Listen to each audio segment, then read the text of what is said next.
La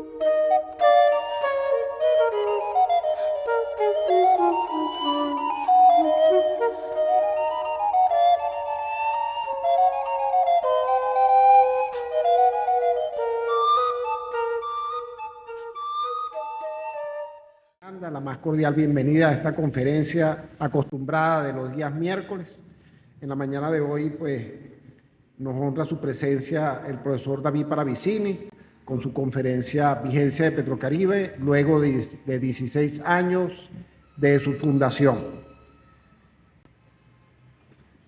Dejamos en el derecho de palabra al profesor Welter Sandoval, quien va a ser en esta oportunidad moderador de la actividad. Bueno, muchas gracias, buenos días. Todo un placer para mí hacer la presentación de David Paravicini, es el moderador de este evento, que como todo evento energético en el área del petróleo, es de altísima importancia en un país donde tenemos un serio vacío en el conocimiento de esta área, y ahorita incluso le estaba comentando al gran compañero y amigo Xavier Sarabia que hay más gente que escribe de cocaína en Colombia que en Venezuela de petróleo. Y eso es un reto que tenemos nosotros en materia de formación, y este evento se enmarca precisamente en esa tarea de la formación de nuestra cultura en el área de la energía y específicamente en el petróleo. Presentar a David Paravicini, yo creo que siempre van a ser insuficiente cualquier elemento curricular que yo pueda decir acerca de él, sobre todo por su reconocimiento y manejo del tema, que incluso dice más en su disertación de lo que yo pueda presentar aquí en esta hoja curricular. Pero no está de más decir que él es profesor universitario, que es ingeniero mecánico, que él trabaja como profesor en la Universidad Bolivariana de Venezuela, que ha sido embajador en la República, ¿cómo se dice? Yamahiriya, árabe libia, por lo tanto tiene una experiencia y conocimiento no solamente del proceso libio, sino que también en su relación con Venezuela y de un país clave para la comprensión de todo lo que es el mundo petrolero y el mundo de los PET, por supuesto que es Libia. Es conductor de programas de radio, ha sido persona de amplia disertación sobre el tema de todos los hidrocarburos, entrevistado miles y miles de veces. Por lo tanto, yo tengo muy poco que agregar a lo que pueda él expresar como conocimiento, que ya ustedes se van a percatar de cuánto amplia y profundidad tiene acerca de este tema. Así es que, profesor Paravicini, y un último elemento que es importantísimo, es papá de un amigo mío que se llama Andrés Paravicini, que es una pluma excelente como periodista, la cual yo le di clase en la universidad, en nuestra queridísima Universidad Central de Venezuela. Adelante, David. Buenos días, ¿cómo están ustedes? De nuevo, aquí en la cátedra libre de geología, de geopolítica y energía. Muchísimas gracias por la invitación, gracias por la presentación. Welter, también cualquiera que haya tenido interés por información bien ponderada, periodística y trabajada, tiene que reconocer los méritos a Welter, que no le hicieron su currículum a Welter. Está hablando de uno que hay que ser correspondiente. A la profesora Verónica, muchísimas gracias por sus atenciones. A Xavier, hermano, un abrazo. Y para el profesor que fue casi mi profesor tutor de doctorado, casi, por cuestiones así de un cambio de caballo en medio del río. Dice que no recomiendan eso, pero bueno. Profesor, ¿cómo está? De verdad que un placer. Profesor Figuera, mi compañera María del Carmen Díaz, con quien en estos tiempos de pandemia y de política tan difíciles, su talento, su perspicacia como persona y la que le agrega como mujer, son elementos fundamentales para todas estas cosas. No es que estoy buscando a alguien en quien apoyarme para que si cualquier cosa sale mal, sino si las cosas salen bien. Pero gracias por la invitación, y de verdad que este es un tema muy importante, en mi opinión. Creo que de las políticas que se desarrollaron en materia energética a nivel, históricamente, a nivel regional, creo que era de la mayor importancia, porque por primera vez en la historia, y yo creo que la humanidad, yo no conozco, Werner se ha convertido en un extraordinario investigador, aparte como periodista, pero realmente casi, ¿no? Se le nota que tiene una pasión por el tema, porque si no, no escribiría con esa fuerza que lo hace. No existe en el mundo un esfuerzo como este que se hizo aquí con el tema energético. Y tiene que haber sido, digo yo, por la conjunción de dos figuras, como la de Fidel Castro y como la del presidente Chávez, que en una situación inédita por lo demás, que en una región como esta, en la región caribeña, dos colosos como estos, revolucionarios, socialistas, ocuparan su mente, su preocupación, toda la dedicación que tenían desde una posición, si se quiere, privilegiada, de ser jefe de Estado, uno de la isla, pues de Cuba, de toda la significación, sobre todo ética, moral, que tiene la Revolución Cubana, y de un hecho absolutamente inesperado, inadmisible, como era que un revolucionario dirigiera un país como Venezuela. En sí mismo, misma situación cubana, porque alguien diría, bueno, Venezuela se entiende que Estados Unidos, el imperio de los Estados Unidos, no acepte que en Venezuela haya un gobierno o unas fuerzas políticas revolucionarias que proclaman y promueven el socialismo, puedan ocupar este país, y de ahí pues que las reacciones contra nuestro país se comprenden, pues. Tienen una lógica en lo que es la geopolítica. Es decir, la geopolítica de los Estados Unidos, es decir, el territorio, el espacio geográfico, sus recursos, tienen que corresponder a la idea de ese imperialismo que tiene ese carácter donde además donde esos recursos son de ellos, ¿no? Esos recursos son así. Por cierto, que estoy haciendo una proposición, no sé si aquí, que habría que darle al camarada Donald Trump un carnet del PSUV, porque ha hecho lo que le cuesta a uno, horas y horas en las clases, en las reuniones, y explica, mira cómo es, mira que esos son gente que no creen en la humanidad, solo que creen en sus intereses. Bueno, el señor Donald Trump lo hizo.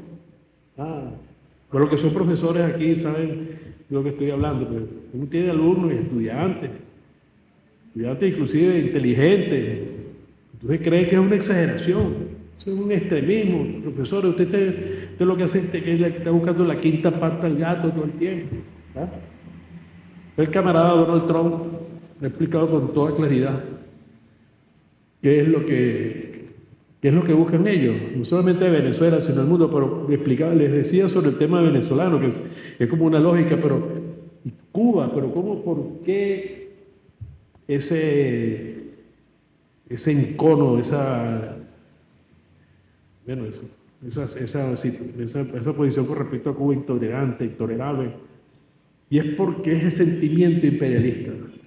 Esa isla es de ellos, así como es el petróleo, y aquí hay como una especie de relación con un tema material. El Cuba siempre, esa isla es de nosotros, esa isla es, así lo declararon. Hay un libro que se llama de Vidal, donde hace Vidal, un cubano que escribió sobre el tema del imperialismo, un libro extraordinario, lo recomiendo.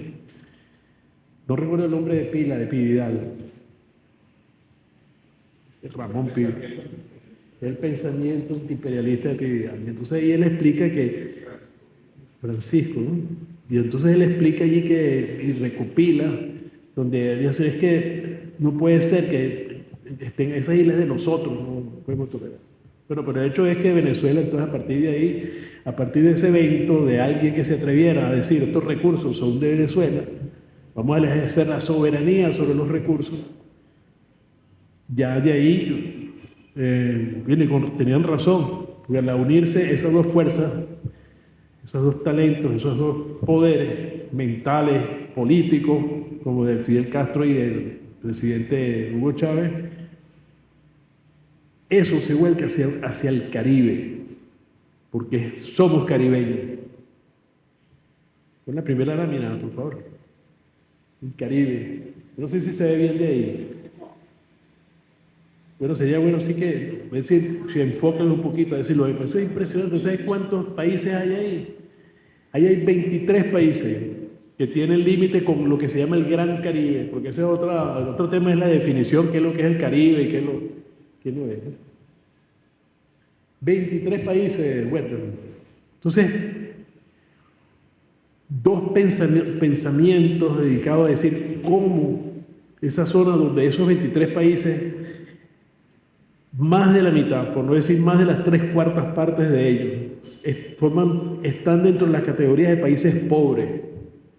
Pobres porque no tienen petróleo, fundamentalmente por eso, porque no tienen acceso a la energía, que es lo que marca la diferencia hoy en el mundo. Ya también es muy evidente la operación especial militar de Rusia con Ucrania, dicho desde la frontera en que yo me ubico, y desde la otra es la guerra de la OTAN y de los Estados Unidos contra Rusia, también pone en evidencia el tema de la energía. La soberanía y la seguridad energética determinan tu posición en el mundo. Y de allí, que inclusive pues marca lo que pudiera ser países que entren en declive o no, como es el caso nada más y nada menos de Alemania, que pudiera ser que Alemania en el corto plazo ya no sea ni el motor de Europa, ni la vanguardia de Irán, de nada. ¿Por qué? Por el acceso a la energía. Ahora, estamos viendo de países poderosos, con mucho dinero, con desarrollos tecnológicos, que no vamos a decir nosotros de la mayoría de nuestros países del Caribe. Esto me pareció interesantísimo, ver 23 países forman parte del Caribe. ¿Y dónde está el paso del 80% del total de los productos que se comercian en Estados Unidos? Pasa por aquí, 80%. Pero además, ese territorio, ese espacio, es el 40% de las importaciones de todo el sector son de Estados Unidos. Y como si fuera poco, y con una visión que desde el punto de vista militar y desde ese punto de vista geográfico que estamos hablando, de la geografía como arma para la guerra, que aunque ese libro se escribió, eso es el siglo para ahora, recientemente, hace unos 30 años, 40 años, que lo escribió Lacoste, escribió ese libro, lo recomiendo también, y además en la geografía un arma para la guerra. Ellos lo entendieron y vieron pues que necesitaban que esto, como ya se había pensado hace muchísimo tiempo, esa comunicación con el Pacífico, que de alguna manera ese canal, el canal de Panamá, conecta todavía un territorio no dibujado, no representado allí, pero que también es absolutamente caribeño, desde el punto de vista de la influencia directa por la existencia de ese canal, y que además entonces ya desde hace más de un siglo que todo ese territorio está bajo el dominio de los Estados Unidos. Es decir, antes que Estados Unidos fuera se convirtiera en un imperio, estamos a finales del siglo XIX, que ya fue la guerra contra España, a través de un incidente también provocado. 23 países. Próxima lámina. Un poco la definición. Oeste, son las costas de México y de los Estados Unidos. noreste. Entonces esto es el estrecho de la Florida. La otra lámina. Bueno, si quieren leer, leemos, ¿no? Pero yo les dejo un poco para ir avanzando, ¿no? ¿Qué vamos a hacer? Definir esto, ¿no? Pero vamos en el noreste, vemos el mar del estrecho de Florida hacia las aguas del Océano Atlántico, con un Caribe constituido por el archipiélago de las Islas Bahamas, Caicos, Tucas y las costas de las islas de Cuba, Haití y República Dominicana. Ahí también están unas islas que le compró Estados Unidos a Dinamarca, que está cerca de lo que son las Islas Vírgenes, Islas Caimán, Península de Yucatán, Belice, Honduras, Jamaica, el sur de Cuba. Cuarto, el Mar Caribe propiamente dicho, bordeando las costas continentales de Colombia, Venezuela, las islas del Curazao, Buenos Aires. Entonces, el Caribe, fíjate cómo lo define. Esto lo tomé de una definición así general. Dice, el Caribe propiamente dicho, y lo digo así, y alguien pudiera decir, sobre todo el profesor, yo estoy pendiente de mi profesor, ¿cómo se llama? Casi profesor tutor de mi tesis, pendiente porque tienes que decir las cosas y tienes que decir cómo es eso que el propiamente dicho, cómo es que es eso propiamente dicho, ¿verdad? En materia académica, eso de propiamente dicho, eso no es aceptable, o digamos, es interesante porque te da para preguntarle al proponente, a mi compañero y amigo de la música, bienvenido, gracias por venir, hermano. Propiamente dicho, ¿por qué? Y todos oímos eso y nos parece que es así. Si es verdad, propiamente dicho, el Caribe es nosotros. El Caribe es aquí en Venezuela. Propiamente dicho. Eso es muy interesante para una tesis, para un compañero que esté estudiando historia o este mismo tema petrolero caribeño. Propiamente dicho. Y el extremo más oriental es el que está el de los Caribes. Vamos a encontrar las Guyanas. Propiamente dicho. No soy historiador, por cierto, me dice que va a haber nos informaron, va a haber el año 2024, va a ser un año, va a haber un evento sobre historia, se está organizando desde ahora, una historia en 4 etapas sobre la historia venezolana, pero su punto de partida son los 14.000 años, la historia divide en 4 etapas, 14.000 años de la historia antes de la llegada de los españoles. Exacto, de nuestra. No, prehispánica. Eso no es excusa más. Eso es inadmisible que nosotros aquí tenemos que el prehispanismo, eso es de ellos. La segunda etapa es la que tiene que ver con desde la llegada de los españoles hasta el periodo de la independencia.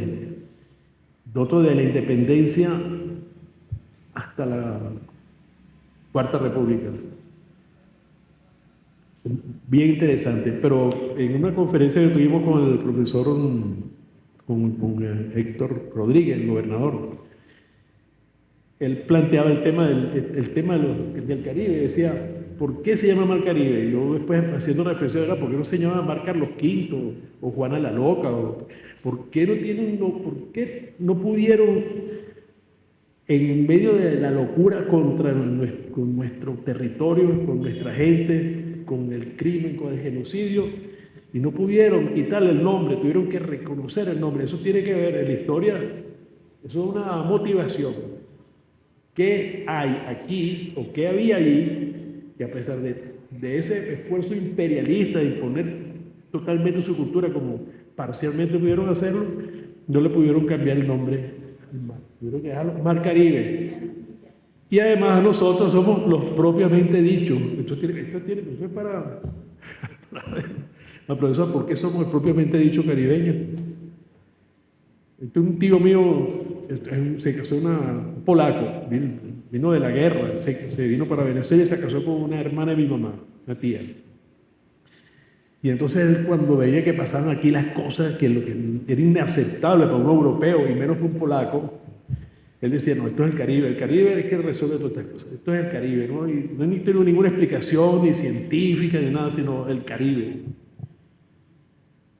Entonces, ¿qué tiene que ver todo esto? Es un problema fundamental ¿Qué es la energía?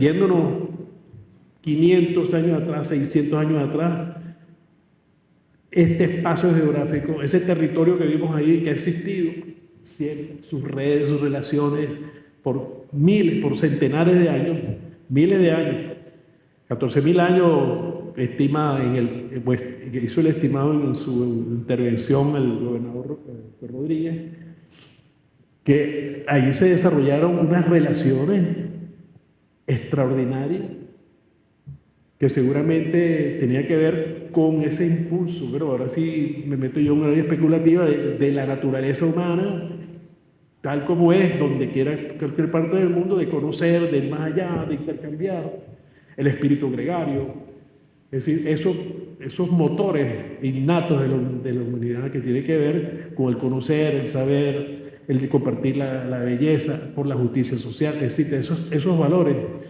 o esas condiciones del ser humano y que estaban allí. Y era eso. Hoy lo que es indudable, y es por el estado de desarrollo de la humanidad, es la energía, es el acceso, disposición de la energía, que es lo que determina y mide la calidad de tu calidad de vida, tus expectativas como ser humano, como sociedad, como país, como Estado-nación, es la seguridad energética.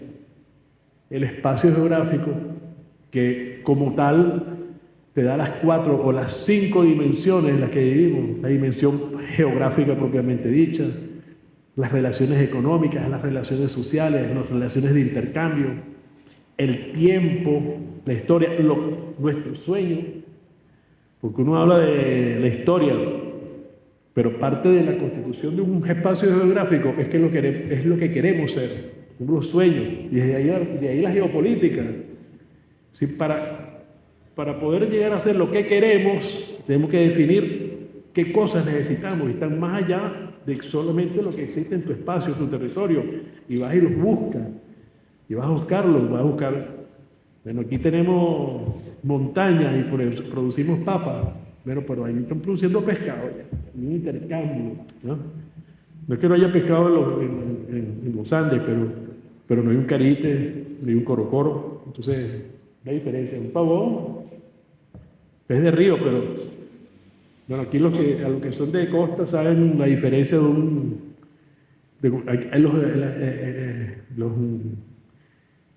los orientales, nosotros en Oriente somos así, decir que pescado de río no es pescado. Se llega a decir eso no sabía nada, porque es como si toman agua dulce, ¿verdad? Que el pescado de mar toma agua salada y ya sabe algo. Entonces, estas dos condiciones que sobredeterminan la región, que suena la demanda o la vinculación con la energía, la realidad del espacio geográfico, ha hecho, y son productos no solamente de la genialidad de uno o de otro, sino que ha hecho que haya antecedentes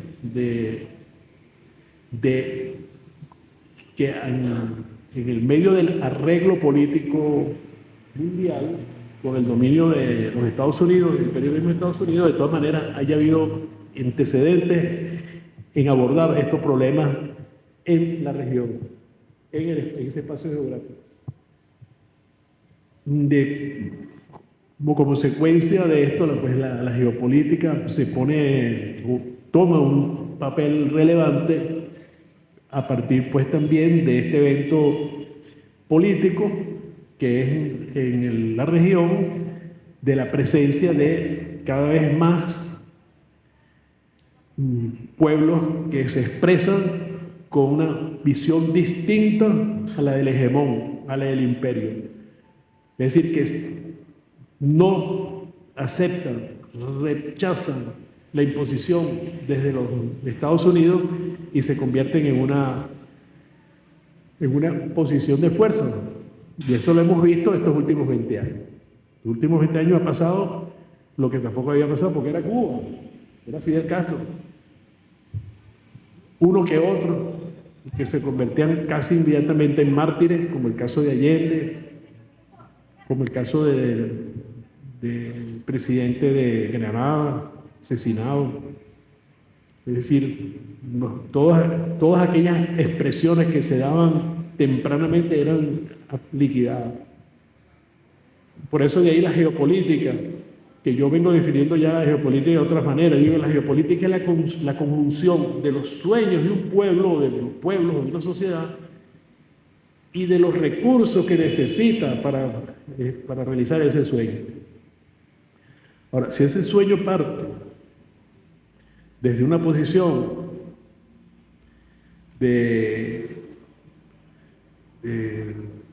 digamos, de la superioridad, es decir, de ese pensamiento que es América para los americanos,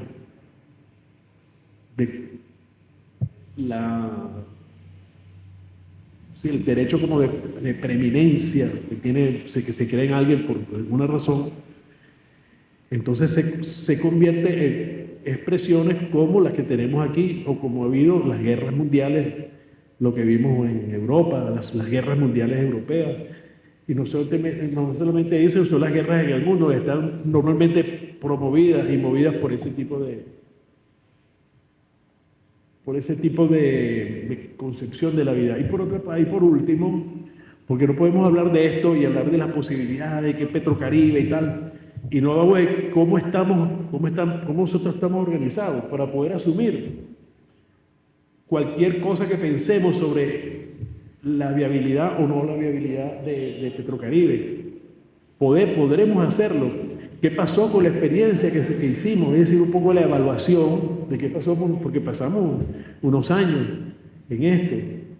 La experiencia para todos esos países, para todos, inclusive los que iban arrastrando los pies, inclusive aquellos que negaron las bondades de Petrocaribe, como fue el caso de Trinidad, como fue el caso de Bahamas, no, de Barbados, ahorita me acuerdo, que se negaron, pero hoy no pueden hacer otra cosa que aceptar la justeza y la certeza de una política de ese tipo. Entonces tenemos que, la última propuesta a la que quiero llegar es revisarnos nosotros para ver con estos recursos que tenemos aquí en Venezuela, con la capacidad de nuestro talento humano en Venezuela, 100 años de experiencia en la producción y explotación petrolera, gasífera, refinación, más los recursos, la calidad de los recursos. Lo que dice Donald Trump que no sirve para nada, dice que es porquería, eso que dice él que no sirve. Si nosotros no tenemos una conciencia de cómo organizarnos para que efectivamente eso sea de utilidad para la construcción de la patria, porque hemos visto cómo con un instrumento tan poderoso como la PDVSA que se fundó aquí en los años 1975, inclusive entonces ya bajo la dirección de las fuerzas revolucionarias, bajo la dirección del presidente Chávez, bajo la dirección de Nicolás Maduro, del presidente Nicolás Maduro, el presidente obrero, tenemos una circunstancia que nos dicen, bueno, ¿cuál es la estructura? ¿Cuál es la organización que tenemos para nosotros abordar cualquier cosa que decidamos?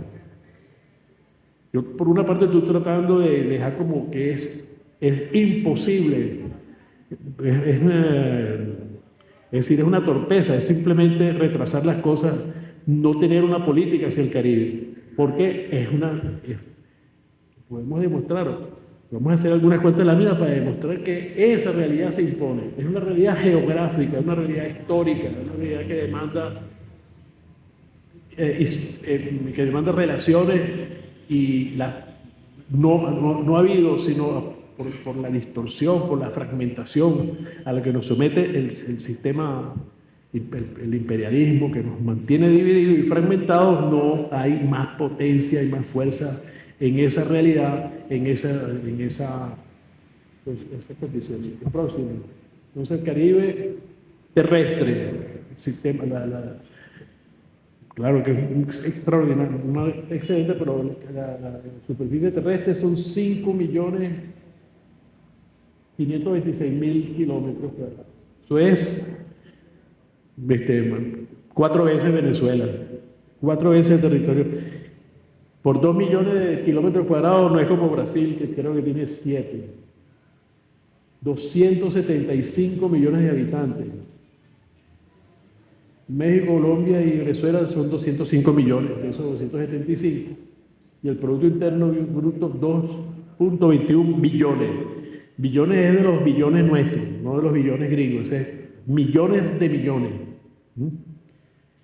Estos datos tenemos que también traerlos, que son como económicos, no son políticos, entre comillas, son datos de la economía, pero que cualquier economista dirá, con un Producto Interno Bruto de ese tipo, con unas relaciones que hay, con toda esa historia y background que tiene lo que es la América Latina, el Caribe, esa zona caribeña, son suficientes para un país que tenga recursos energéticos, decir, ahí hay una extraordinaria situación para que un proyecto de tipo energético tenga validez, tenga pertinencia y tenga viabilidad, y no solamente eso, sino que además se convierta en una verdadera herramienta de desarrollo.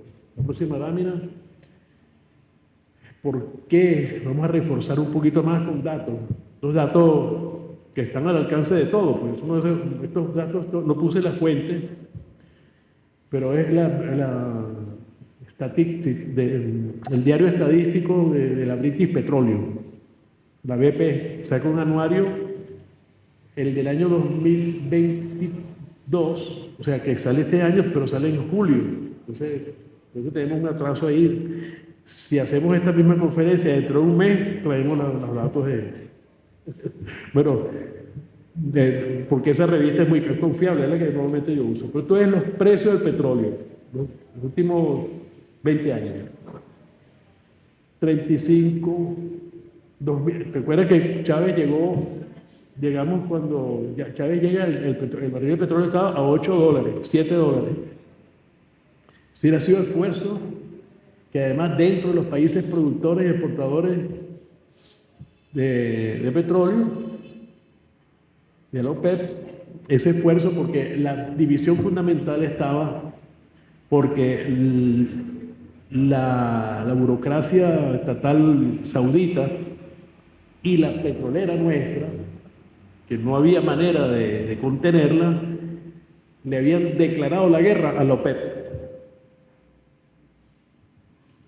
Asumiendo, en este caso Arabia Saudita y la directiva de PDVSA que dirigía Luis Yuste, que había que cambiar la política de defensa de los precios por la defensa de los volúmenes, defender los intereses de los grandes consumidores y que a los productores exportadores vincularan sus esfuerzos productivos, pero fuera a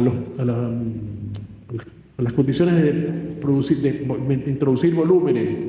Que por cierto, hace poco, este mismo rey saudí, que ha cambiado de posición, en el año 2014, 2015, sostenía que Arabia Saudita no se iba a comer ese petróleo que se iba a quedar ahí, porque ya iban a venir otras fuentes. Hace poco hizo esa declaración.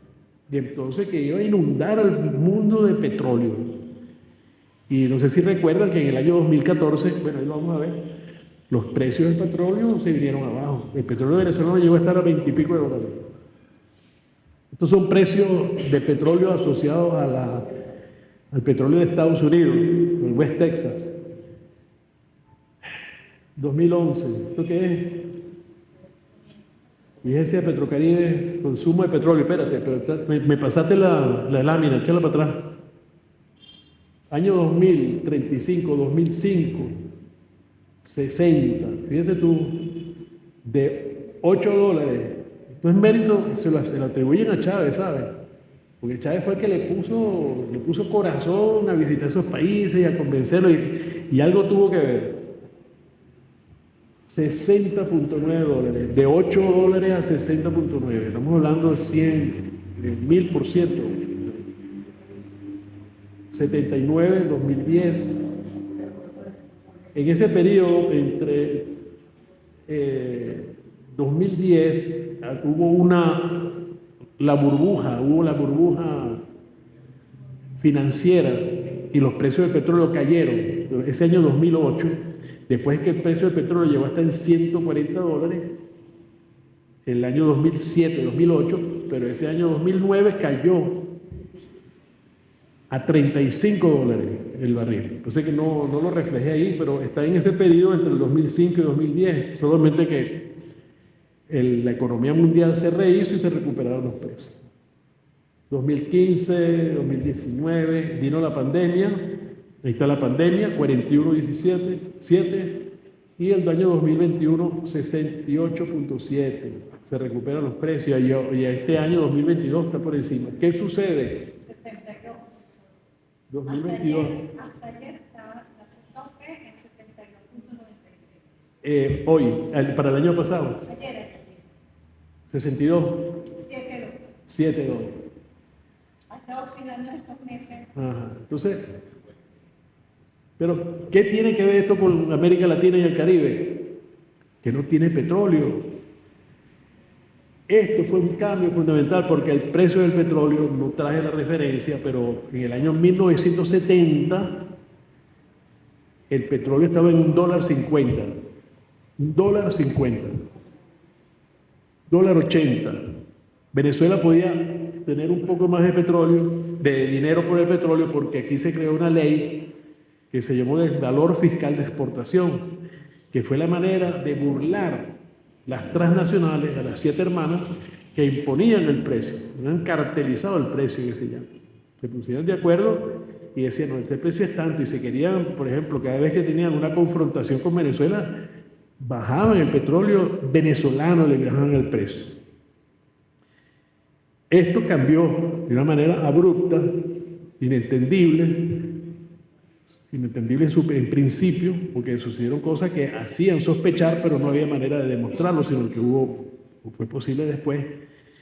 Y es que ese movimiento en materia financiera, que después todo salió a la luz, el fracaso, la derrota de Estados Unidos en Vietnam, el fracaso financiero del patrón oro, del dólar oro, cambio al patrón petrolero y entonces una perspectiva del imperialismo, del gran capital, para tratar de nuevo de rescatar las tasas crecientes de ganancia que venían en declive y en retroceso, producto de esa derrota y producto de los errores que tiene que ver con la de Vietnam y el fracaso del patrón oro para sostener una economía ficticia, todo apoyada permanentemente en la especulación. Se planteó ese sistema, un cambio radical que tenía que tener con una inversión gigantesca en cambios tecnológicos, que pudieran permitir inversiones que motivaran el mayor consumo, tanto petrolero, pero además que moviera toda la economía. Y eso fue el cambio tecnológico que se apoyó en aquel momento en razones ambientales, se apoyó en temas de que había que apoyarse más en tecnología. Eso estoy hablando de los años 70, 73, 74, que se produjo además la paradoja de que en el tema petrolero, estamos cambiando del patrón oro al petrodólar, y se produjo entonces el impulso a que el mayor precio en materia petrolera lo iba a recibir el productor de materias primas.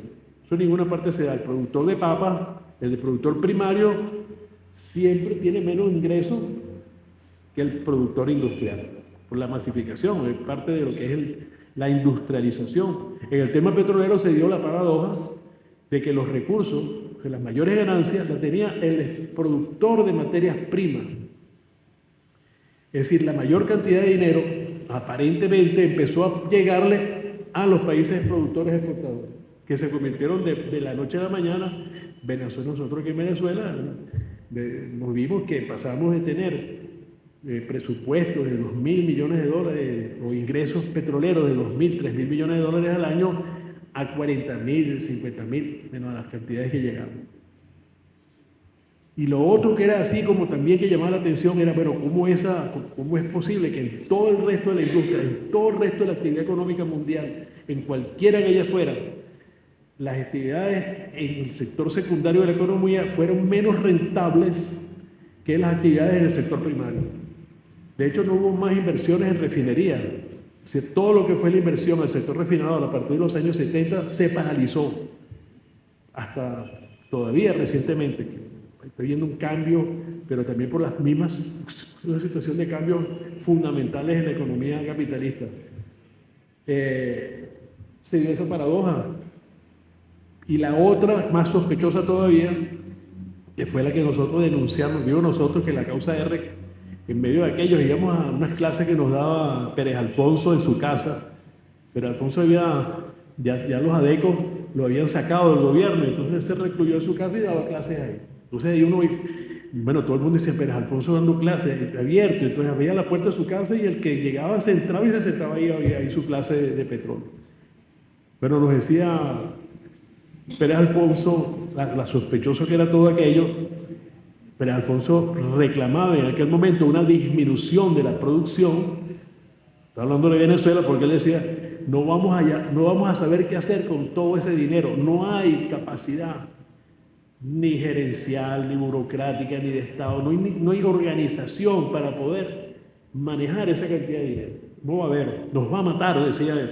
Lo mejor es bajar la producción, y si no se puede bajar la producción por los compromisos internacionales, indexemos los ingresos, es decir, en vez de recibir los miles de millones de dólares, bueno, pon ahí una planta de una acería, tantos tractores, una fábrica de tractores, es decir, asociarlo a un bien, de manera que se mantuviese en el tiempo y no tener esa cantidad de dinero que es lo que diga que nos va a liquidar por completo.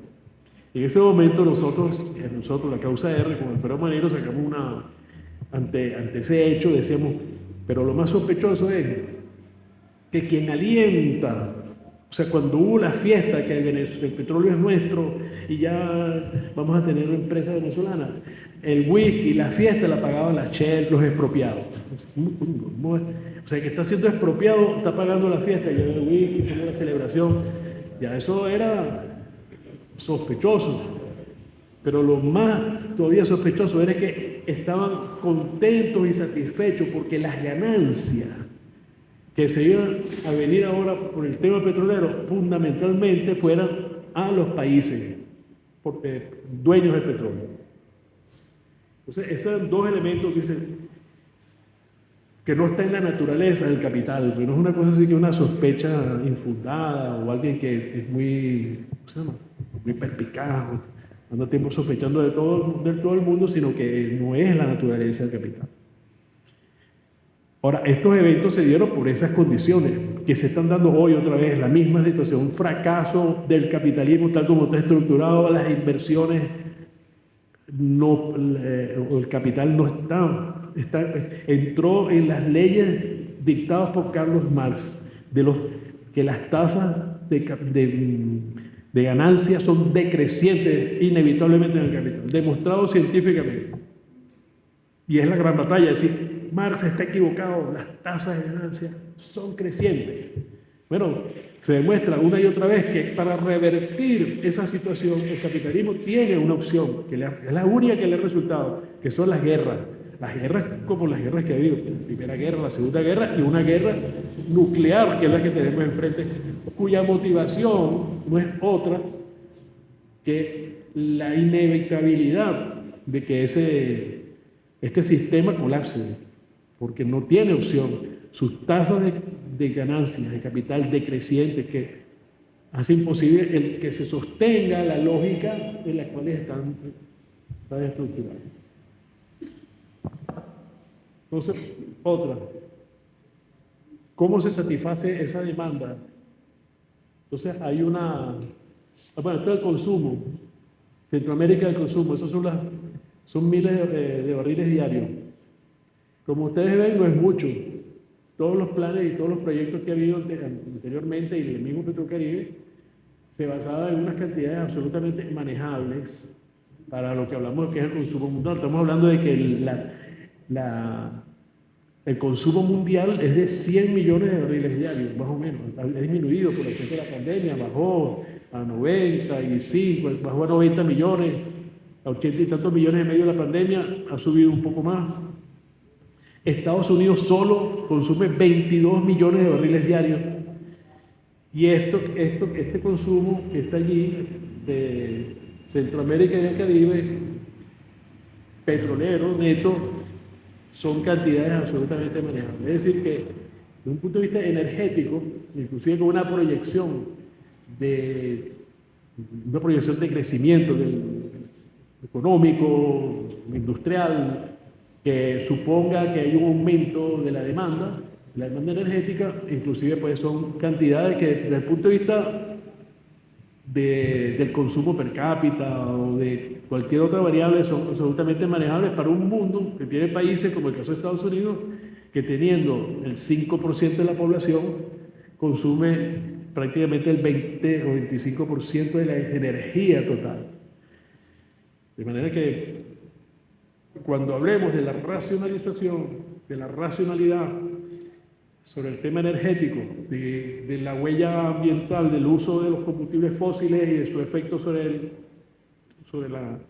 el calentamiento global, hay que ver que pareciera que más bien es el abuso del consumo donde pudiera ser la medida más eficaz. La medida más eficaz, sin dejar de considerar que efectivamente las fuentes energéticas, que también tenemos que ampliar el tema del acceso a las fuentes energéticas. Estos son los consumos. Fíjense la caída del consumo en el año 2019, de 2019 al 2020, y que se recupera, pero todavía no toma en el año 2020. Abajo dice 2020, pero eso es 2021, que se repite el año, pero es 2021. Y el 2022 no tengo las cifras todavía, como ya les digo. Pero en el 2021, que es la última cifra, no se recupera todavía el nivel de consumo del año 2019. La otra lámina, esta es la capacidad instalada en América Latina y el Caribe para suplir la demanda latinoamericana. El resto, todo lo que no se produzca aquí, tiene que venir de fuera. Entonces, hay obviamente un déficit. Brasil lleva la batuta hace poco, pues, con respecto a Venezuela. Su capacidad instalada es prácticamente el doble nuestro, la doble nuestra. Ajá, ahí es que me dijiste, la primera fila es la capacidad instalada. Es decir, vamos a ver el caso de Venezuela. Venezuela tiene capacidad instalada, sumando la capacidad de todas nuestras refinerías, Cardón, la refinería del Palito, Puerto La Cruz, Bajo Grande, San Roque, es 1.300.000. Son las refinerías en Venezuela, sin contar Citgo, que serían como 700.000 barriles más, ni la de Curazao y de Aruba, que están allí, sí, están sin usar, están cerradas, ambas están cerradas, pero que siempre han servido al crudo venezolano. Eso le daría casi 2 millones de barriles más a Venezuela. Si a Venezuela, si sumamos esa capacidad en el exterior que se desarrolló durante ese periodo de los años 80, 90, es decir, donde Venezuela era patio trasero seguro de los Estados Unidos, que llegaron a la impostura hoy de haberle dado a un país no estadounidense la capacidad de tener unas refinerías estratégicas como son Citgo, Comecit. Cuando Venezuela quiso venderla, se le vendió a los rusos y los rusos la compraron. El Congreso de los Estados Unidos los prohibió, porque no es verdad, pues, que es el libre comercio. Allá ellos deciden, porque es de seguridad, no se la dan ni a los rusos ni a los chinos. Ahora, bueno, no la quieren robar, pues. O sea, porque como... Entonces, capacidad instalada, 1.303.000 1.303.000 barriles diarios. Esa es la capacidad que tenemos nosotros. ¿Cuánto estamos produciendo? 169. ¿Cuánto estábamos produciendo hasta el año 2016? Estábamos produciendo cerca de los 500-600.000 barriles diarios. En el año 2014, estaba todavía Rafael Ramírez, de presidente de PDVSA, e hicimos nosotros una denuncia porque se producían 400.000 barriles diarios de gasolina, no de gasolina y diésel. Y la mitad, de acuerdo a unas declaraciones que dio el propio Ramírez, se iba de contrabando. ¿Sabes lo que significa? Ahora que en aquel momento esas noticias, como estamos como acostumbrados a tenerlo y nadie sabe lo que tiene hasta que lo pierde, eso parece, ese dicho tan... Bueno, ¿qué importa que se vayan 200.000 barriles? ¿Sabes que son 200.000 barriles diarios? Pero son 200.000 barriles todos los días. En ese esfuerzo, ¿no, profesor? De uno cuando llega a un salón de clase y uno dice una cosa como así y espera que los alumnos se abren los pelos y los otros se quedan así con la boca abierta y uno, ¿cómo le explica a uno la gravedad de este problema? ¿Cómo es la gravedad? ¿Cómo tú vas a decir que se van 200.000 barriles diarios? ¿Cuántos son 200.000 barriles diarios? Yo le decía a la estudiante, mira, si usted agarra los camiones esos que ustedes de gasolina y los pone, son 38.000 litros cada uno, y pone uno detrás de otro, para llegar a esa cantidad, la cola de camiones llega de aquí de Caracas a Bogotá, uno tras otro, para poder cargar. Pero lo que va a ser la mente, este es el problema de la mente, ¿no? Si uno no tiene el interés, no hay forma, no se abre el espacio por un conocimiento. Eso es lo que dice, hay que querer las cosas. Y después hay que saberla y sentirla, ¿no? Eso es lo que decía Chávez, ¿no? Bueno, eso es un viejo dicho. Para tú poder aprender, para tú poder hacer, tienes que querer y saber, tienes que hacer ambas cosas. Bueno, Rafael Ramírez, en unas declaraciones, de 150.000 barriles diarios se están yendo por la frontera. No tenemos control de 150.000 barriles. Si usted no tiene control de 150.000 barriles que se le están yendo, tampoco tiene el control de los otros 150.000. O sea, ya un tipo de lógica de otro tipo, ¿no? Pues investigar, soy periodista. Entonces dice, si alguien dice que de 300.000 barriles no tiene control de 150.000, no tiene control de nada. No puede ser, pues. Entonces, ¿quién tiene el control del tema de combustible en Venezuela y de la producción? ¿Quién? No lo tiene. Fíjate que estoy hablando en tiempo presente. No es quién lo tenía, porque después de todo lo que ha pasado y que no producimos gasolina, dice, no, pues ya no resulta que la poquita gasolina que hay una estructura que está allí. Hay una estructura que está ahí y la gasolina no sale y no llega y se produce. Y la que se produce, ¿qué pasa? Y todavía entonces hay gente comerciando y sale el presidente, la mafia de la gasolina. Es decir, que hay una estructura, está incrustada dentro de esa organización que es del transporte, de la producción de los combustibles que está allí todavía.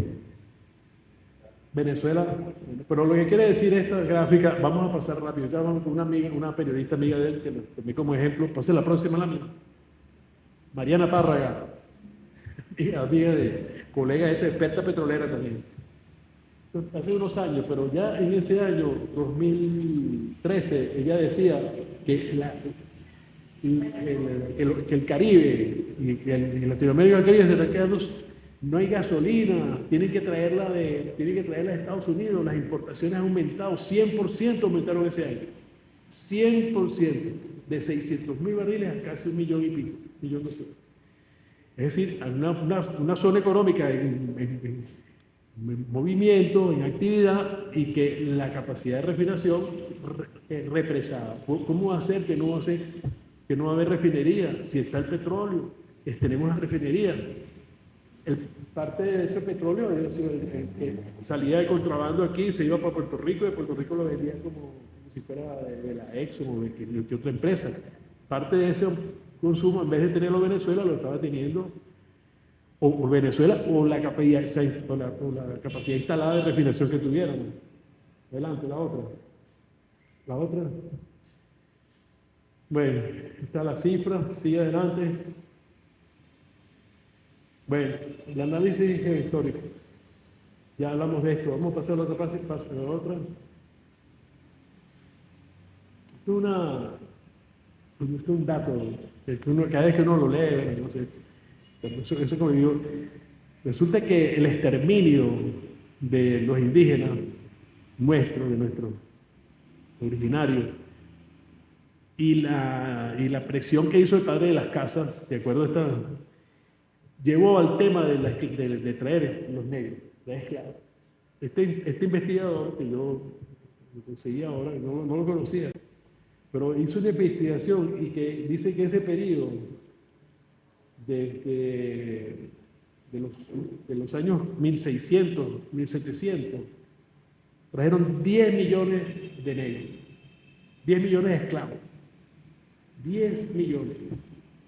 Es decir, que de allí es que nuestra población, o sea, nuestra cultura y lo que nosotros somos, y sobre todo ahí en el Caribe, porque esto vino al Caribe, 10 millones al Caribe.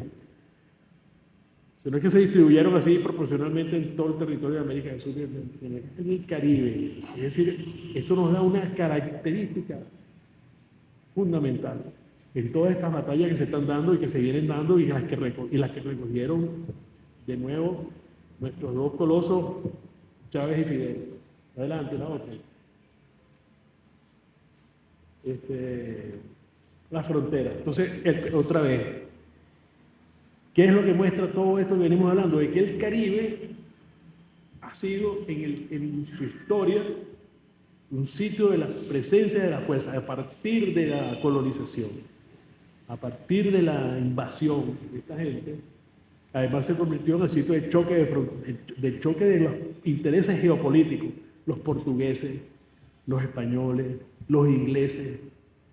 Es decir, toda esa congruencia de intereses geopolíticos, reinos que necesitaban los recursos de estos territorios para poder sostener su sistema económico, venían a chocar aquí, porque los choques y el Caribe se convirtió en ese sitio de choque, hasta que llega, adelante el otro, hasta que llega a los Estados Unidos y entonces entra otro más externo, porque Estados Unidos, aunque una de las definiciones que tiene de lo que es el Caribe, incorpora costas de Miami, costas de Florida, parte de costas de los Estados Unidos, para decir que ellos también son caribeños, ellos también son...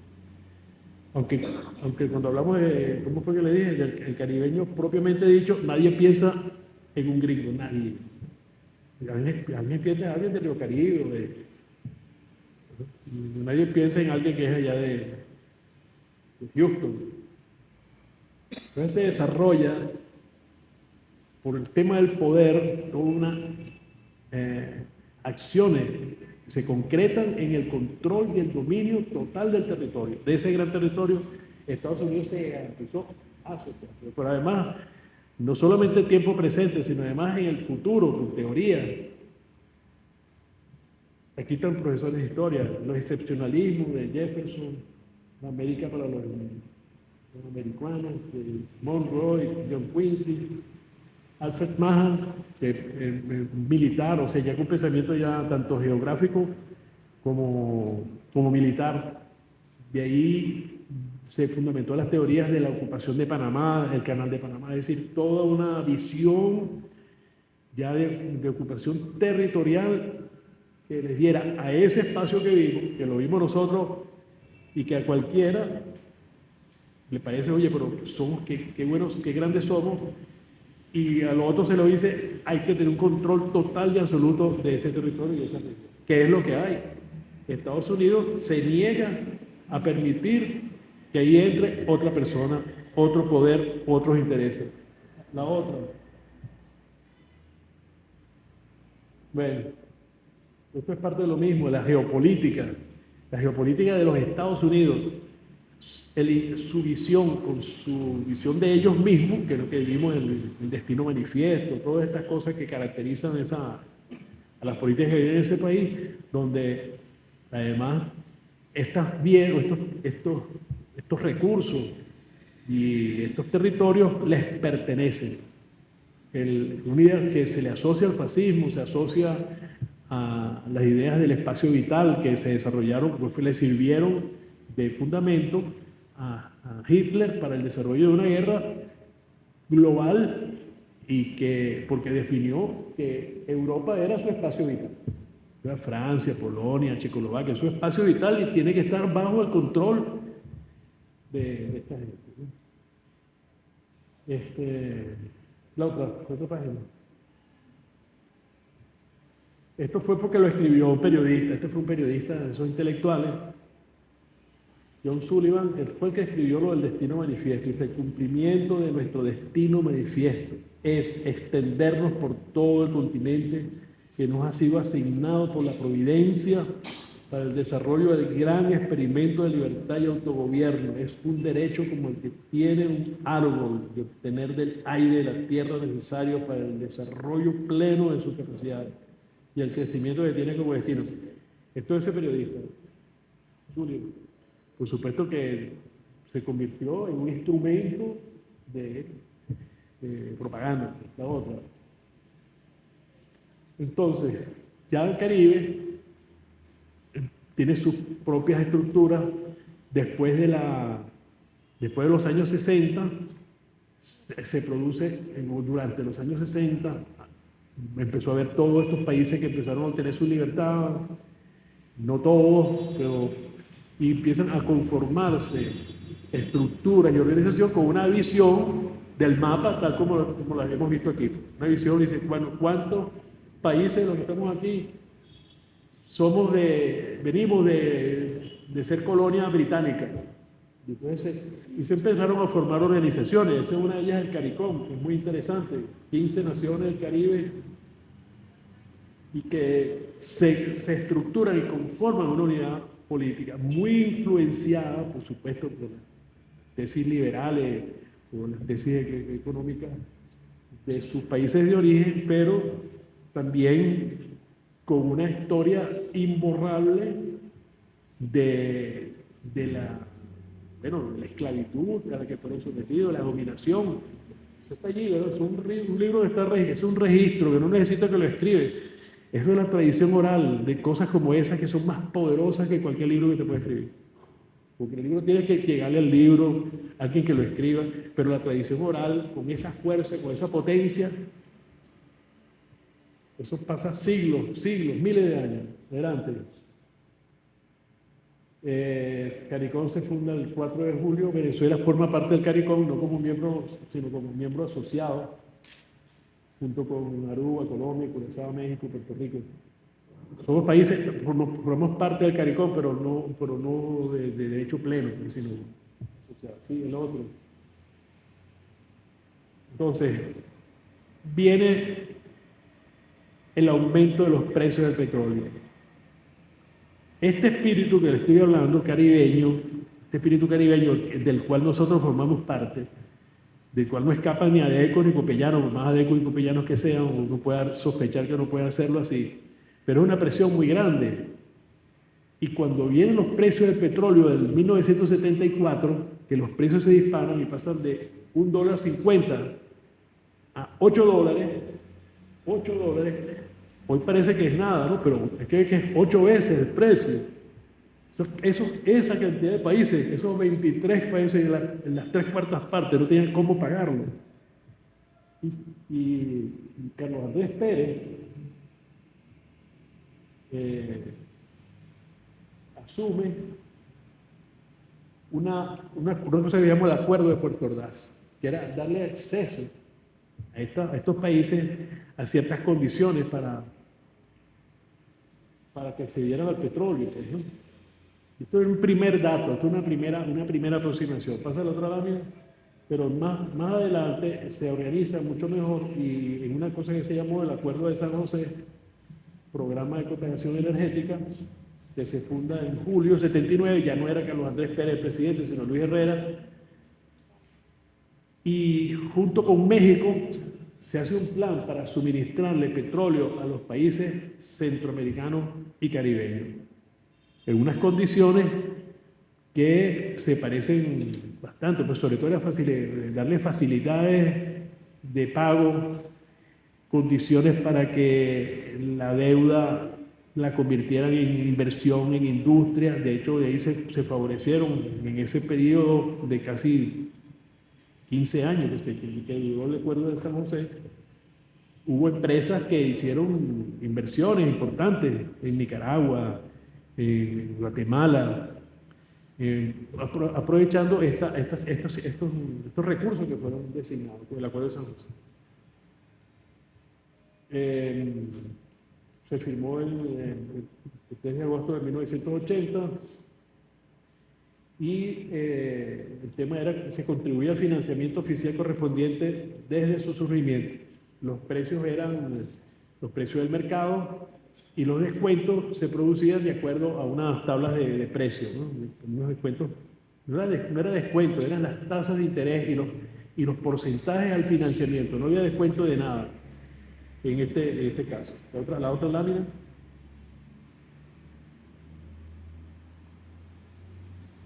Eso fue el origen, fue en una reunión en Costa Rica en 1979. Todos estos países estaban sufriendo. ¿Qué estaban sufriendo? Lo que no podemos perder de vista. Son todos países sin petróleo y el petróleo subió en el año 79. Ya el petróleo estaba por encima de los $12, $11. Es decir, era inaccesible. Es decir, le están negándole la vida a esos pueblos. Parte de lo que está pasando ahora, cuando le estaba haciendo el símil, que no terminé la idea, el símil de lo que pasó en los años 70, lo que está pasando ahora, que hay una corriente, una fuerza industriales o de grandes corporaciones financieras que quieren sustituir el tema de energético por energías verdes, desplazar el tema petrolero, de petróleo, el gas y el carbón. Y le dice, pero eso cuesta el doble, va a costar el doble, acceder a esto. Bueno, no importa, pues. Eso fue lo que pasó, eso fue lo mismo que pasó. No, que el petróleo, mira, pues, un sistema como este va a dejar a 3/4 de la población del mundo sin posibilidad de acceder a la energía. Bueno, ¿qué está pasando? Esto es lo que estamos viendo hoy. Una batalla intercapitalista donde promueve un nuevo sector de capital y que quiere dejar, no le importa que haya 50, 60% de la población que no acceda a la energía. Sigue la otra planta. Este acuerdo, los beneficiarios originalmente en Guatemala, Honduras, Nicaragua. No todos los países que estaban en el acuerdo accedieron y ninguno llegó a acceder al total del cupo que estaba asignado. Y en el caso de Haití, que se dio una situación en que los haitianos, el gobierno haitiano empezó a traer petróleo a Venezuela y lo empezó a vender porque era un negocio, digamos que no fue con los gobiernos, pero también con empresas particulares participan. Aparte de ese incidente con Haití, ese proyecto funcionó bien, casi hasta inclusive el presidente Chávez llegó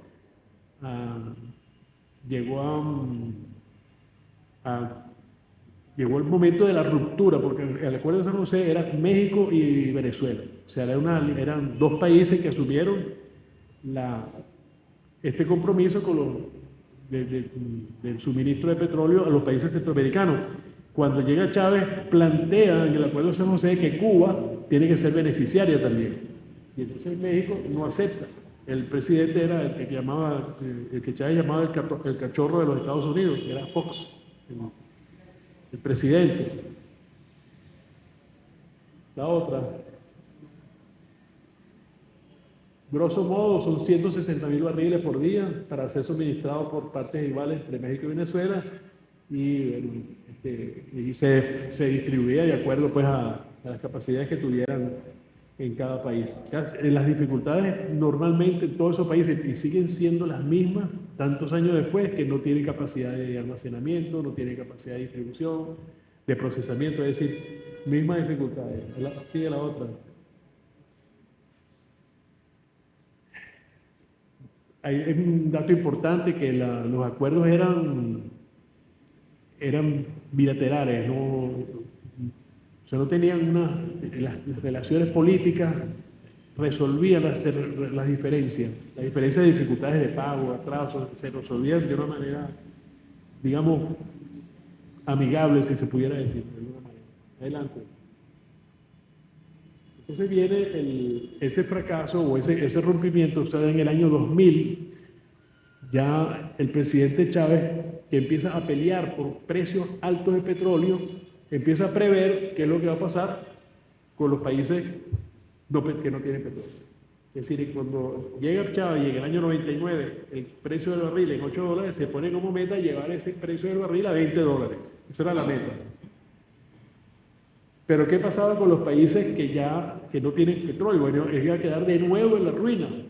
Y convoca al Acuerdo Energético de Caracas, que es el primer paso. En el año 2000, el presidente Chávez, a la vez que impulsa el tema del aumento de los precios petroleros, por otro lado, impulsa también el Acuerdo Energético de Caracas. En paralelo, todavía está vigente el Acuerdo de San José, pero amplía de manera que pueda entrar Cuba, porque México se negaba de plano a cualquier posibilidad de que se incorporara Cuba a los beneficios de ese proyecto. Por cierto, que no terminé hablando del tema geopolítico, que en los años 90, ya a finales de los 90, o en su transcurso, viene otro actor al conflicto geopolítico del Caribe, que es China, que empieza a ver, y Brasil, por supuesto, que siempre estuvo ahí, pendiente de que ese mercado, esa lámina que está allí, donde muestra esos 23 países, es un espacio para el desarrollo de la actividad económica. Todo esto empieza a complicarse cuando Cuba y Venezuela, cuando gana el presidente Chávez, y ya Cuba y Venezuela forman una fuerza política, y además con un respaldo económico, como es la fuerza energética, se convierte otro actor más geopolítico en el mismo territorio, otro interés más. Es decir, cómo ese espacio y ese territorio se convierte en un elemento de fuerza para el socialismo, para construir una sociedad más justa, para efectivamente poder aspirar a tener una vida digna. Y entonces se forma, en la medida que se pelea por aumento de los precios, el presidente funda el Acuerdo Energético de Caracas, y ahí se vinculan unos 14 países, 11 países, con acceso pues, muy parecido a las condiciones establecidas en el Acuerdo de San José. Pero en el año 2005, entonces ya hay una propuesta más completa y que establece pues, mecanismos ya mejor establecidos y se forma esta propuesta que de inmediato, naciendo, comenzó con el ataque, que Chávez está regalando el petróleo, que eso es una vagabundería. Fíjense lo que dijo el CELA.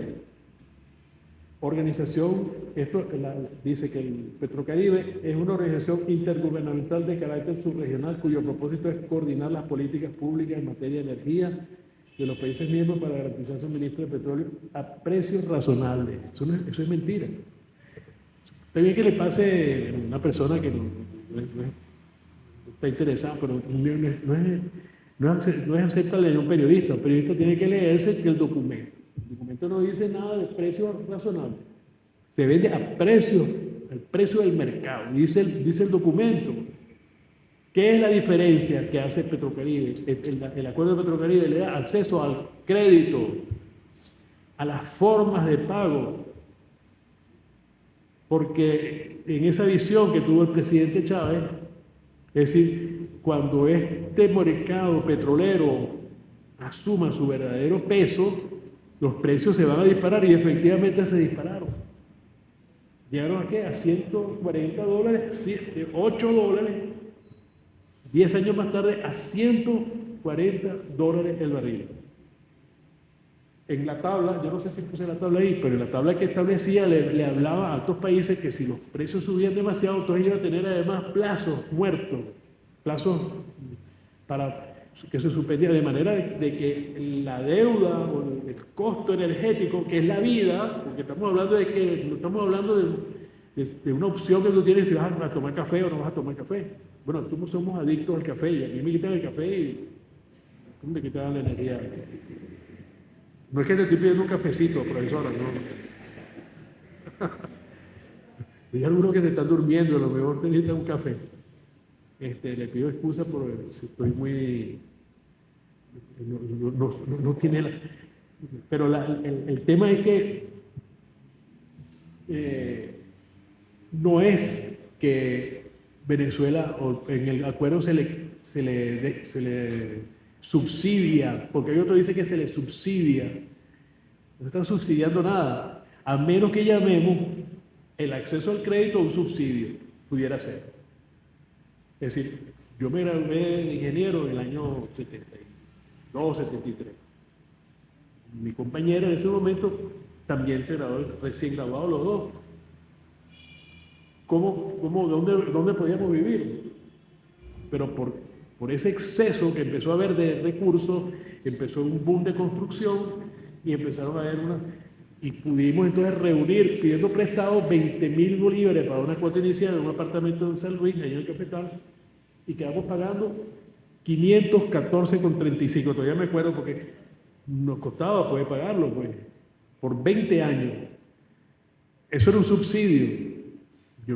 Nosotros pagamos 20 años los 535. Después 535 bolívares no era nada, pero en ese momento era dinero. Era plata. Pudimos comprar. Ahora, eso es un subsidio, si lo estás pagando. Después la cosa se convirtió en peor porque para que alguien tuviera la idea que era un subsidio, le pusieron las cuotas balón. No sé si ustedes recuerdan. Entonces la gente pagaba eso y además tenían que pagar sobre los intereses pendientes. O sea, que eso no es un subsidio. O sea, el acceso al crédito no es ningún subsidio. Puede ser un suicidio, eso sí puede ser en algún caso. Pero lo que está pasando en Europa, porque las hipotecas entonces son a tasas de interés variable. Cuando es tasa de interés variable es porque está bien, estás comprando al 8%, está bien, el 8% lo puedes sacarte tu cuenta, yo bueno tanto, apretadito, tal, el 40% de ahí va. Pero entonces viene una crisis, no sé qué, la 8 no, 12%, 15%, no puedes pagar y viene el desahucio. Es decir, no es ningún subsidio. Puede ser un suicidio. ¿Ah? Lo peor es que literalmente hay gente que se suicida, pues no tiene dónde vivir, queda en la calle y hay gente, pues, eso lo desequilibra y se acaba. Ese es el CELA. Garantizar suministro de petróleo a precios razonables. Eso es mentira. Eso es el CELA. Nadie se le para los pelos, nadie dice nada, es una mentira. La otra lámina. Este mecanismo, la definición, está concebido como un organismo multilateral capaz de asegurar la coordinación y la articulación de las políticas de energía, incluyendo el petróleo y sus derivados, gas, electricidad, uso eficiente de energía, cooperación, tecnología, capacitación y desarrollo de infraestructura energética, así como el aprovechamiento de fuentes alternas como la energía solar, eólica, solar, entre otras. No solamente eso, sino que además se empezó a hacer inversión en Haití, hubo inversiones importantes, hizo Petroquería para plantas eléctricas, sistemas de salud. ¿Sí?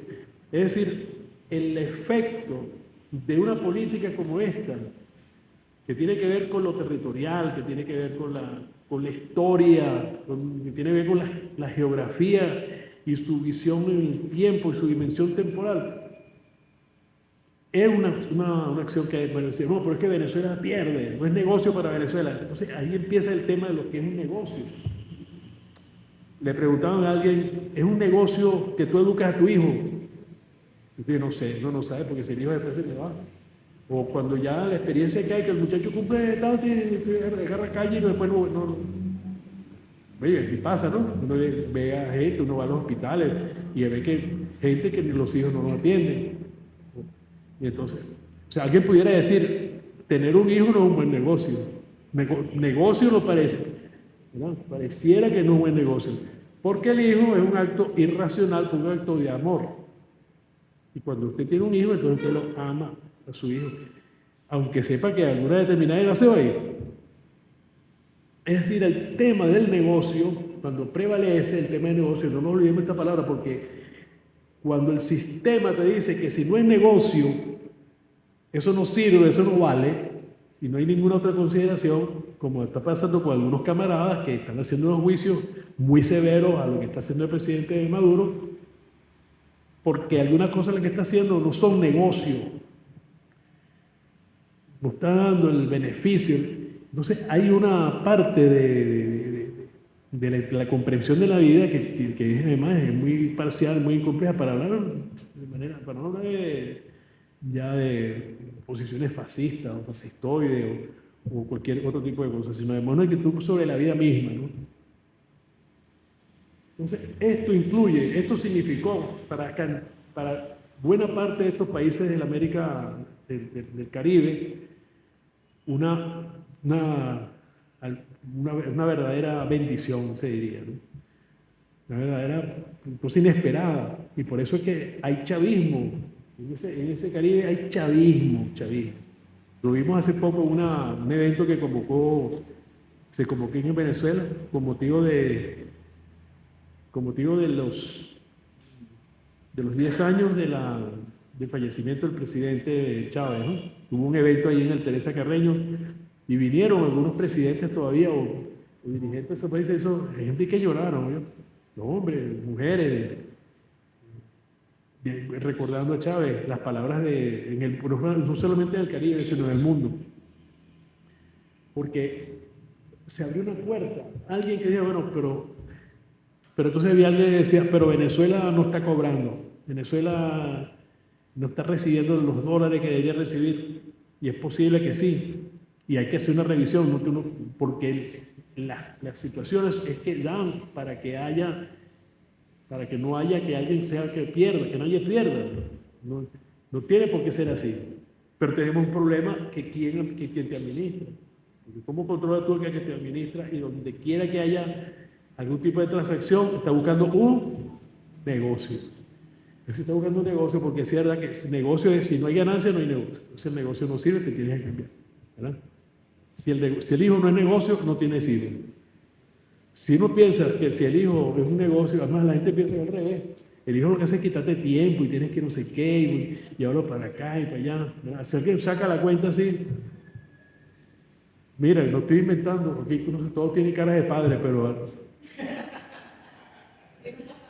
pero se conocemos gente, y gente correcta, pero saca su cuenta, no me da tiempo, yo estoy estudiando, estoy haciendo investigación, el hijo me da que quitar un tiempo. ¿Ah? Se está viendo mucho los profesionales. ¿Ah? Bueno, todos los que tienen hijos, para mí, tienen esa dosis de irracionalidad, ¿no? Tener un hijo es un acto irracional, te va a quitar tiempo, te va a levantar por las noches, ¿verdad? Tiene toda esa cara. La otra.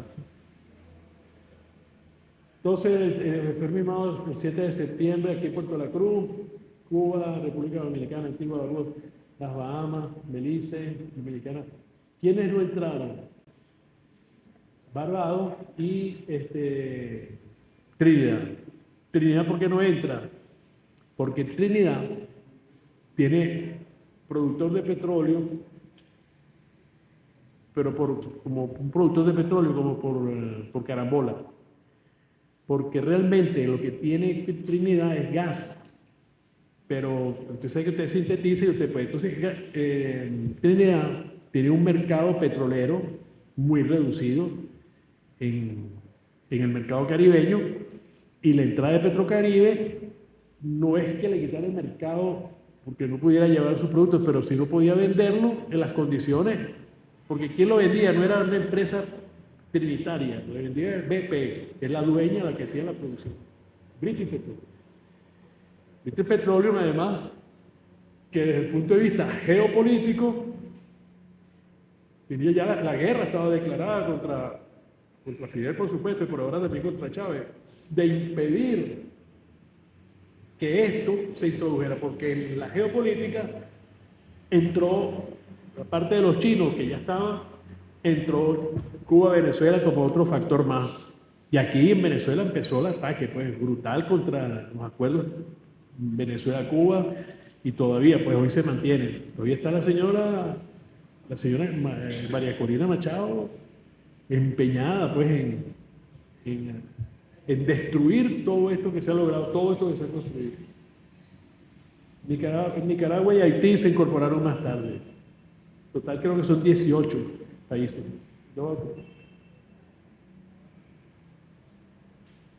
Entonces Venezuela pone sus recursos a disposición de los países de la región. O sea, de verdad que fue un acto político de gran envergadura y de trascendencia. Por primera vez se dio un paso de ese tipo gigante. No sabemos si antes de la llegada de los españoles se había producido algún otro acto parecido por nuestros caribes, los caribes propiamente dichos, profesor, que somos de aquí, la gente nuestra, pero un paso gigantesco en la visión de la conquista de la integralidad territorial, de las ideas bolivarianas, de llevar, aunque Bolívar quizá no tiene la presencia en el Caribe, la que tienen aquí en la América Latina, pero las ideas bolivarianas de la patria grande, las ideas de la necesidad de integrarnos, de conformar una sola unidad, empezó a tomar mucho peso en la otra. Bueno, la seguridad energética, miren ustedes que en ese momento, estamos hablando del año 2000, ¿verdad? En el año 2000, digo 2000, porque en el 2000 fue el convenio energético de Caracas. Ya hablando de seguridad energética, los que no entendían o todavía no entienden lo que es seguridad energética, pregúntenle a un europeo qué es seguridad energética. Cualquier país europeo pregúntenle a un francés, a un alemán. Niño, ¿qué entiende por seguridad energética? La guerra. O sea, pero no es la guerra, es el imperialismo estadounidense que los aplasta. Y lo que era la seguridad energética de ellos, que eran esos acuerdos con Rusia, pero tuvieron que deshacerlo por razones de mercado del imperialismo norteamericano. Está destruyendo el no tener seguridad energética. Este planteamiento de un Petrocaribe, de un acuerdo a partir de esta riqueza que en Venezuela tenemos y las cantidades que tenemos, ¿verdad? Es decir, que sirva de soporte para que esta región, este territorio, ese espacio geográfico disfrute, pueda verse con futuro, integrado, con sueños, porque la seguridad energética no es la de pagar el recibo de la luz esta semana. La seguridad energética es por generaciones que podamos garantizar nuestra industria, nuestra educación, nuestra agricultura, nuestra vida, pues la vida misma. La otra.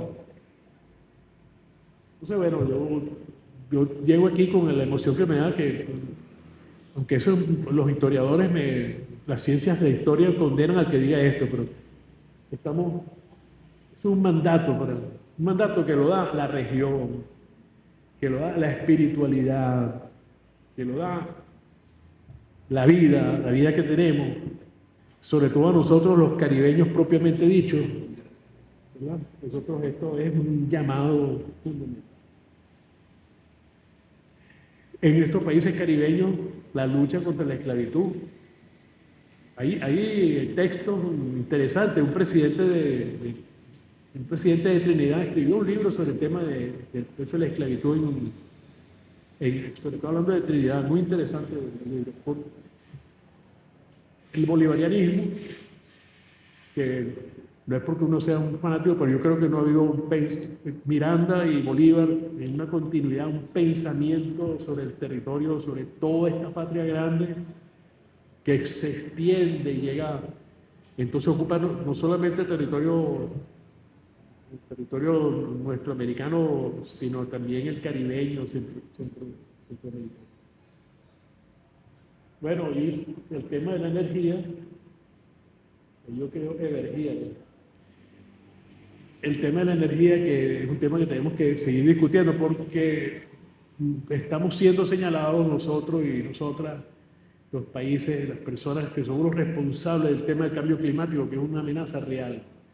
Pero cuando usted lo pone uno por uno, sitio por sitio, usted ve que no es un problema de toda la humanidad, es un problema que está causando un sector minoritario de la población del mundo que no quiere renunciar a abusar, a expoliar al mundo y a quien sea. El acceso a la energía es que nos da posibilidades además de ser más racionales de su uso, pero sí, pues no puede ser por negarte el uso que voy a racionalizar la energía. La otra. Entonces, esto viene un poco, porque ¿qué pasó con todo eso? Estoy terminando ya, voy a ser lo más breve. Toda esta propuesta, parte de la destrucción, fue desde adentro de nuestra propia estructura, fundamentalmente de nuestra principal industria petrolera, PDVSA. Y uno dice, bueno, es que todavía estaban los infiltrados y a pesar de que había habido esto y lo otro, ¿no? pero siguió así. Pareciera que una estructura que repite una y otra vez la misma situación. Donde ya parecía que todo había terminado, bueno, fíjense lo que nos pasó hace unos meses, hace un par de meses.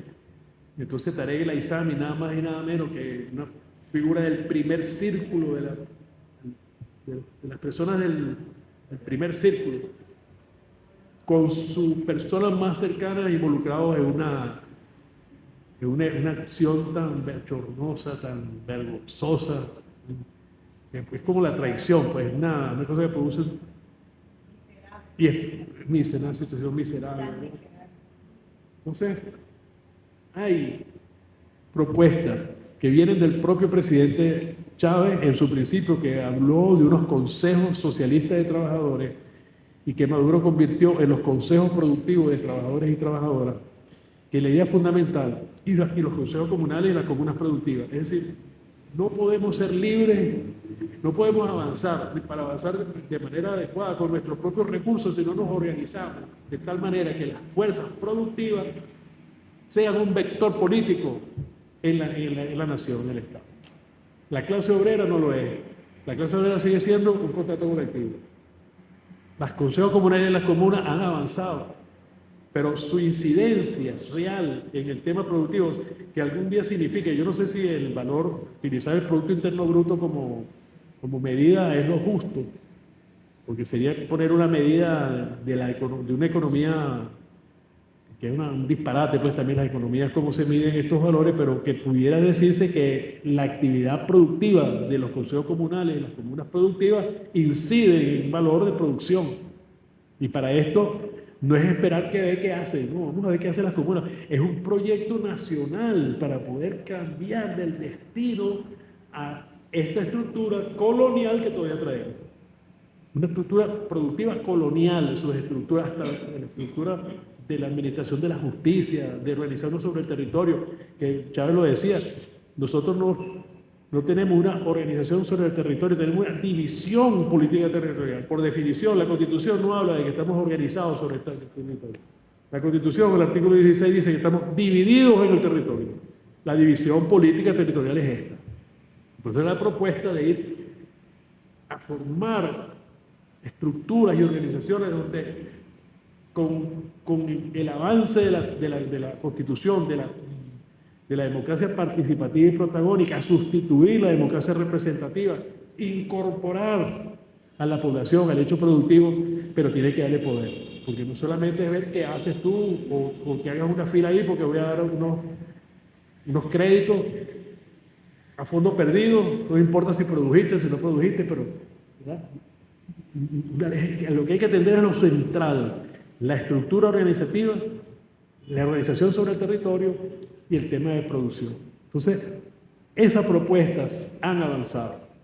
Hay propuestas llevadas a la práctica, exitosas, abandonadas porque no son negocio, no que de pérdida, pero no son negocio. En PDVSA, hacia la estructura formal de PDVSA, esas experiencias no son negocio, porque funcionan con una lógica diferente. La lógica es producir el evento, que los participantes, los actores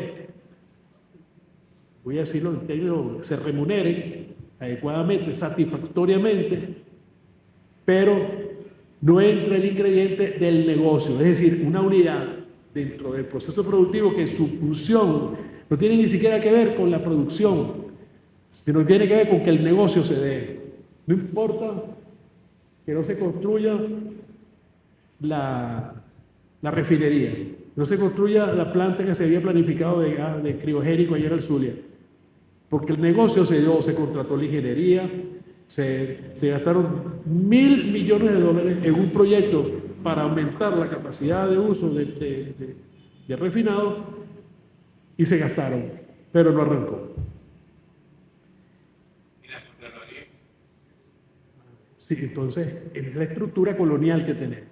Entonces la Contraloría no tiene acceso porque no ha cambiado esto. Entonces tenemos además la estructura como tal, que no la estamos revisando.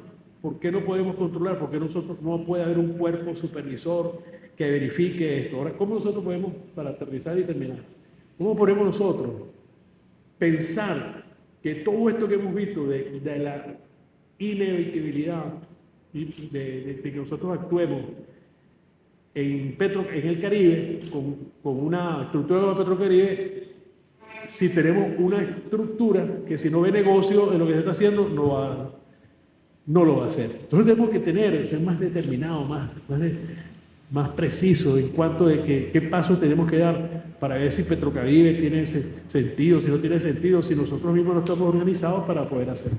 Bueno, muchas gracias, me extendí de más.